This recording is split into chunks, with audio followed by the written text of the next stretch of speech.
नमस्कार. आज मी मस्त असं हिरव्या मुगाची एक पौष्टिक रेसिपी बनवणार आहे.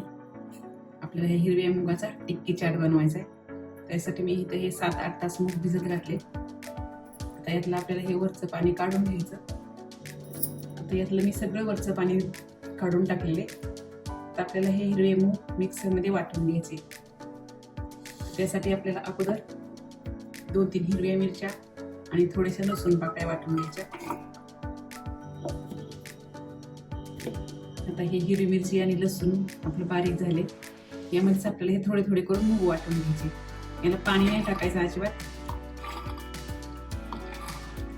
कमीत कमी पाण्यामध्ये वाटून घ्यायचे. मी फक्त 1 चमचा पाण्यामध्ये वाटून घेतले. थोडंसं पाणी टाकल्यामध्ये एखादा मूग त्यामध्ये शिल्लक राहत नाही, अगदी कमीत कमी पाणी वापरायचं. हे सगळेच मूग आपल्याला वाटून घ्यायचे.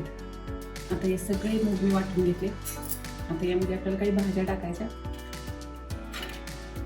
मी इथे एक गाजर किसून घेतले, थोडंसं बीट घेतले किसून, एक कांदा बारीक कापून घेतलेला आहे आणि थोडी कोथिंबीर. आता यामध्ये आपल्याला काही मसाले टाकायचे. तर हे चवीपुरतं मीठ टाकायचं, थोडी हळद पावडर आणि 1 चमचा धना पावडर, या अर्धा चमचा जिरा पावडर, ही भाजलेल्या जिऱ्याची पावडर आहे. आणि आता बाइंडिंग करता आपल्याला काहीतरी थोडेसे पिठं वापरायचे. तर मी इथं हे बेसन पीठ घेतले 2-3 चमचे. टिक्कीला बाइंडिंग येईल इथपर्यंत ते वापरायचं, त्याच्यामुळे याचं काही प्रमाण नाही. आणि थोडंसं 2 चमचे तांदळाचं पीठ. तांदळाचं पीठ नसेल तर बारीक रवा वापरा, किंवा तुमच्याकडे जर ब्रेड असतील तर ते ब्रेडसुद्धा बारीक करून घातले तरी चालेल. आता हे आपल्याला सगळं एकत्र मळून घ्यायचं. याची आपल्याला टिक्की वळता आली पाहिजे. जर थोडंसं येलसर वाटलं तर आणखी थोडंसं पीठ घालायचं. मुलांना शाळेतून आल्यानंतर नक्की ही रेसिपी करून खाऊ घाला, कारण यामध्ये भरपूर भाज्या आहेत, पौष्टिक मूग आहेत. हे पाहता, हे मस्त आपलं मळून झालेलं आहे. आता याचा आपल्याला टिक्कीचा शेप द्यायचा. आपली टिक्की वळता येते म्हणजे आपले हे पीठ प्रमाणात झालेले. आता याच्या आपल्याला टिक्क्या वळून घ्यायच्या. यामध्ये तुम्ही पालक, मेथी, कोबी कुठलीही भाजी घालू शकता. हे पीठ मी एका दुसऱ्या भांड्यामध्ये काढून घेणार आहे. थोडंसं हाताला तेल लावून याची आपल्याला टिक्की वळून घ्यायची.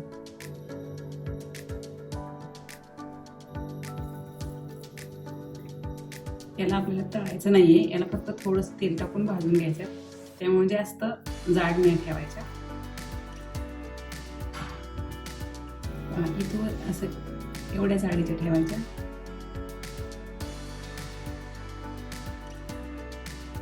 तव्यावरती थोडंसं तेल टाकून आपल्याला ही टिक्की भाजून घ्यायची.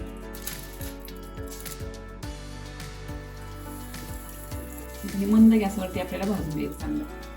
अशी बाजूला सरकली की भाजली समजायचं, खालची बाजू. आता याच्यावरती आपल्याला थोडंसं तेल सोडायचं आणि ही बाजू परतून घ्यायची.